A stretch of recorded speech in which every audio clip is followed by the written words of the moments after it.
किसी को महबूब तस्लीम करने के बाद उसकी ज़ात में ऐब निकालना कुफ्र है। किसी से मोहब्बत का बेहतरीन तरीका ये है कि उसे अपनी दुआओं में हमेशा याद रखा जाए।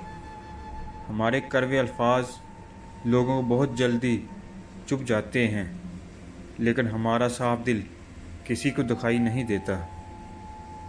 बुरे वक्त की एक खासियत है कि आपको वो लोग भी सलाह देने लग जाते हैं जो खुद किसी काबिल नहीं होते। किसी ने क्या खूब कहा है कि मैं पसंद तो हूँ बहुत लोगों की, लेकिन तब जब उन्हें मेरी ज़रूरत होती है। अपनी उंगलियों का इस्तेमाल हमेशा अपने गुनाहों को गिनने के लिए करो, दूसरों पर उंगलियां उठाने के लिए नहीं।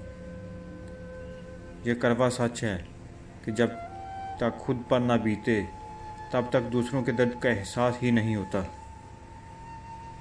चुप रहकर सहते रहो तो आप बहुत अच्छे हो, और अगर आप बोल पड़े तो आपसे बुरा कोई नहीं।